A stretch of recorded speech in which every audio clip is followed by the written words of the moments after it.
Saya tanya ini apa sebenarnya? Ada apa di dalamnya? Dia bilang ini kuburan Ustaz. Ini kuburan. Loh terus orang-orang masuk antri minta-minta di situ. Loh ini yang duduk di depan kuburan apa? Ini yang tukang nampung duitnya masuk bayar, gitu kan? Bayar, sampaikan hajat bayar. Subhanallah, minta sama Allah nggak bayar pergi kuburan bayar gimana? Hah? Langsung sama pemilik pencipta langit dan bumi, ya Allah berikan langsung dikasih, nggak pakai bayar, nggak pakai operator, nggak susah-susah gitu. Allahu Akbar, Allahu Akbar. Subhanallah, perbuatan syirik ini teman-teman sekalian, ujung-ujungnya mayoritasnya itu karena duit, masalah duit duniawi saja. Kita lihat kuburan-kuburan yang disembah, yang didatang-datangin, urusannya duit. Hanya orang yang tidak takut kepada Allah, kemudian dia mau menyesatkan manusia, minta duit. Saya pernah waktu tahun 89, masih SMP, saya belum mengerti apa-apa sebenarnya. Itu masih SMP, saya pernah, artinya masih kanak-kanak sekali. Saya waktu itu masih kelas 3 SMP. Dikirim ke Mesir oleh ayah saya, ada paman saya kebetulan di sana sebelum saya ke Madinah. 1 tahun lebih lah saya di sana waktu itu. Kemudian saya diajak oleh kakak-kakak kelas yang sudah kuliah gitu, untuk keliling Kairo lihat-lihat. Sempat kami datangi salah satu yang didatangi selain piramida, datangin juga masjidnya Imam Syafi'i. Gitu. Ini masjidnya Imam Syafi'i. Kami datang jauh naik bus. Saya juga sudah nggak ingat di mana lokasinya. Yang jelas pada saat itu tiba di masjid tersebut, ternyata masjid itu memang masjid tua dan besar, dan ada di kuburan Imam Syafi'i di sebelah masjid. Tapi sekarang sudah digabung, dibuat bangunan jadi gabung gitu. Saya masih ingat benar waktu saya pas diajak ziarah kuburannya. Ini kakak kelas sempat bisikin saya, di sini kita berikan salam aja, gitu kan. Jangan ikutin nih orang-orang penjaga kuburan, biasanya minta-minta duit. Nanti minta, ayo saya bantu doain, mau minta doa apa? Gitu. Jadi mau minta doa apa supaya jodohnya mudah lah, supaya rezekinya apalah. Oke, dan semua ada tarifnya tuh. Jadi kalau minta ini ada tarifnya ini, minta ini ada tarifnya itu, luar biasa. Di kuburan, minta kepada Imam Syafi'i. Itu terjadi, saya saksikan dengan mata kepala saya sendiri.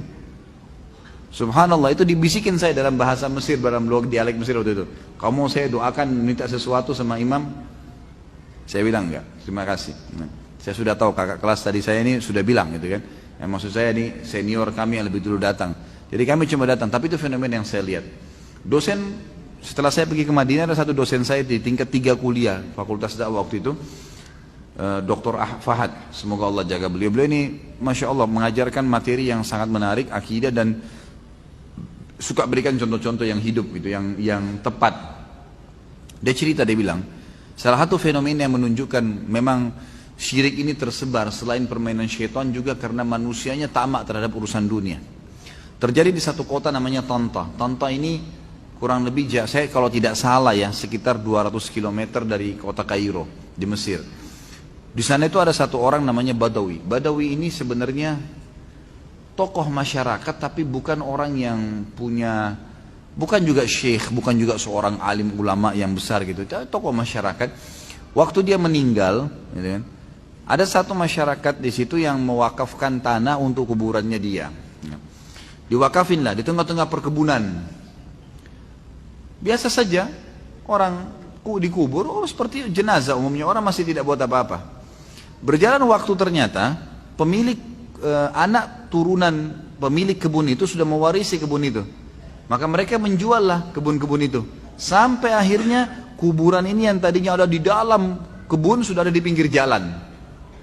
Di pinggir jalan. Dosen saya cerita, dan ini kisahnya masyhur di Mesir.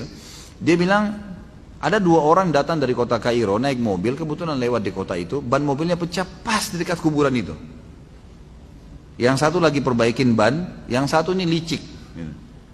Dia lihat ke seberang jalan ada kuburan. Kuburannya si Badawi itu.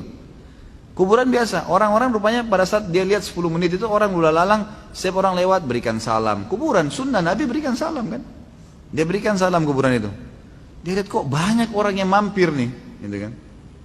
Dia iseng, di situ ada kaleng bekas berkarat, diambil sama dia nyebrang ditaruh dekat kuburan. Terus dia nyebrang ke sebelah, dilihat sama dia dari jauh. 10 menit lagi kemudian gitu. Ternyata dari 10-20 orang yang lewat ada yang taruh duit. Ada yang masukin duit. Dia bilang sama temannya, ini proyek besar nih. Temannya bilang apa? Sebentar, kita ke toko bangunan, beli keramik, beli pagar, wah dilekskan tuh kuburan, bongkar, buat kuburan yang bagus. Pasang macam-macam, pakai kelambu, tulis kuburannya Syekh Badawi. Nggak ada orang yang panggil Syekh orang ini sebenarnya, gitu kan? Syekh Badawi gitu. Taruh celengan. Lihat, 3 hari kemudian ditaruh celengan. Dia ini upaya dia sendiri gitu. Taruh celengan, ternyata hasilnya besar. Ada orang yang iseng, orang yang tidak ngerti, mampir taruh duit. Banyak. Sekarang di daerah Tonta terkenal, ya, itu sudah dibangun masjid bisa nampung, data yang saya dapat terakhir itu, dengan luasnya lokasi itu sekitar 100.000 orang apa, ya, untuk bisa nampung 100.000 orang. Lokasi itu luasnya, kalau tidak salah masjidnya bisa nampung sekitar 1.000 orang. Tapi kuburan di tengah-tengah masjid itu, dan dibangunnya masjid untuk kuburan itu. Dan setiap hari sekarang itu dari uang celengan mereka mendapatkan sekitar 1 juta jenih, 1 miliar rupiah lah dapat duit dari celengan untuk dipakai. Dia tidak peduli nih orang mau sesat mau nggak sesat, yang penting duit, gitu kan. Seperti itulah. Subhanallah, saya keliling di beberapa di Indonesia juga tempat-tempat sama persis sama. Masalahnya ujung-ujungnya duit. Saya ke Gresik, semoga Allah kasih hidayah gitu. Diundang ceramah. Bertepatan saya masuk ke masjid, ramai orang yang datang untuk dengerin ceramah. Tapi dari sisi lain, di dekat tempat itu rupanya ada satu kuburan. Saya tidak tahu kuburannya siapa. Tapi di situ banyak bus-bus gitu. Oh, macet. Jadi macet di kuburan sana, macet juga di masjid yang kita isi taklim nih gitu.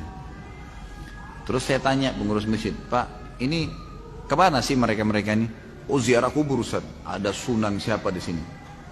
Oh begitu. Apa sih sebenarnya fenomenanya ini? Saya mau tahu nih. Nah ini dia bilang, ini travel ini yang orang-orang ini semoga Allah berikan hidayah. Jadi tidak berpikir masalah akhirat nih. Jadi mereka datangin kiai-kiai, kerjasama dengan beberapa kiai. Saya tidak tunjuk siapapunnya, tapi ini bahasa orang-orang situ sendiri. Jadi datang kepada beberapa kiai yang punya komunitas. Nih Pak Kiai, kita ajak ziarah yuk jamaah ke kuburan.